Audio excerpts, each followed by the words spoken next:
ચાલો મિત્રો, આપણે રસોડાની અંદર સુગંધ કંઈક આવી રહી છે, તો અંદર જઈ અને શું બની રહ્યું છે. અત્યારે 4:30 થયા છે. જો મિત્રો, ભાખરી બની રહી છે.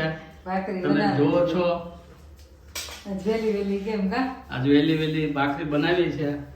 અને વેલી એટલા માટે કે અમારે ભવનાથ જવું છે, કુસુમબેન ને મારે બેબીને, તો કીધું કે વેલી ભાખરી ને બટેટાનો રસાવાળું શાક બનાવી નાખું, જેથી કરીને સાંજે મોડું થાય તો વાંધો ન આવે. આ લોકો જમી લે. બરાબર. તો ચાલો મિત્રો, આજ વહેલું જમવાની અમારી રસોઈ થઈ ગઈ છે. હવે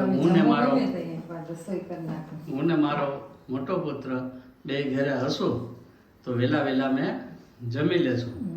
અને એ લોકો ત્યારે ભવનાથ જમવામાં બટેટાનું રસાવાળું શાક, દહીં, દૂધ અને ભાખરી. બધા નાસ્તામાં ભાખરી કરે સવારે, અને અમે સાંજે સાંજે ભાખરી કરીએ. અને બે ગેસ મૂકી દઈએ, બે તાવડી બે ગેસ ઉપર, એટલે ફટાફટ ભાખરી પણ થઈ જાય. અંદર ભાખરી કરી નાખીએ એટલે અમારી 4 જણા થઈ જાય. અને મારી એક બીજી પણ ચેનલ છે, જે ચેનલનું નામ છે ઓમ ભક્તિ કીર્તન, કે જેમાં હું 11 હોય, અમાસ હોય, પછી બોર્ડ આપણે સંકટ ચોથ હોય, ગણેશ વિનાયક ચતુર્થી હોય, ગમે તે તહેવાર આવે છે તો એ તહેવાર ક્યારે આવે છે, તેનું મુહૂર્ત, એ બધું એ ચેનલમાં મૂકું છું. તો ઓમ ભક્તિ કીર્તન ચેનલ તમે સર્ચ કરશો તો એમાં તમને જરૂરથી જોવા મળશે.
હવે આપણે આવી ગયા છીએ ભવનાથના મંદિરે.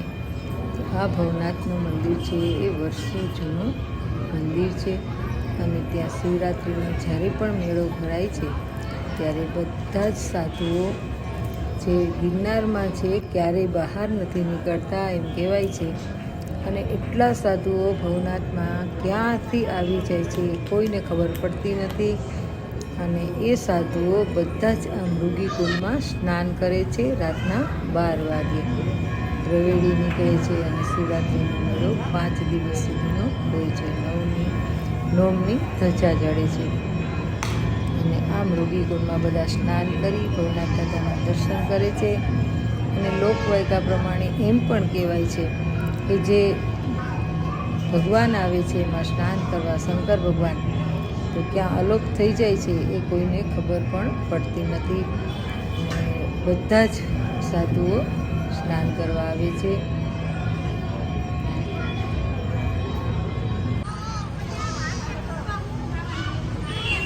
આ છે વસ્ત્રાપથેશ્વર મહાદેવ કે જે સાવ જૂનું મંદિર છે કે ત્યાં પહેલાં આરતી થાય છે પછી ભવનાથ દાદાની આરતી થાય છે. આ વસ્ત્રાપથેશ્વરમાં એમ કહેવાય છે કે ભગવાન શંકરે એક વસ્ત્ર ફેંકેલું એટલે એ વસ્ત્રાપથેશ્વર નામ પડ્યું હતું. કે જ્યારે લગભગ માતાજી રિસાઈને અંબાજી ઉપર આવી ગયા હતા ત્યારે તેને લઈને જતા હતા ત્યારે.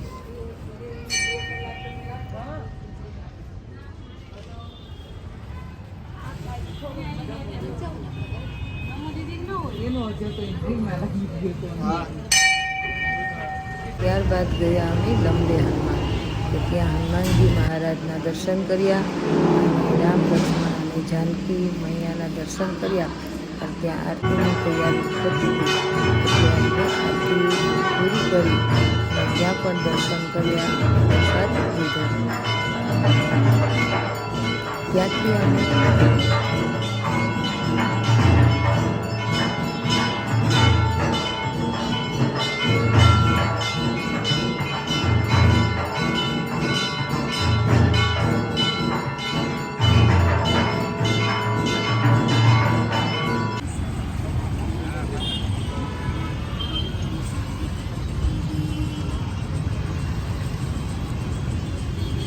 ગયા જિલ્લા પંચાયતની સામે અને ત્યાં મારા બાબાને ખાવો પીવો હતો એટલે તેમને ખાવો પીધો. ખાવો પી અને પછી અમે નીકળ્યા તો અમે આવ્યા દીવાન ચોકમાં. દીવાન ચોકમાં આવી અને અમે જય અંબેમાં જ્યુસ પીધું તે પણ તમે જોઈ શકો છો. તો જો તમને વિડીયો સારો લાગ્યો હોય તો વિડીયોને લાઈક અને શેર કરજો અને મારી ચેનલ પર પહેલી વાર આવ્યા હોય તો ચેનલને સબસ્ક્રાઈબ કરી દેજો.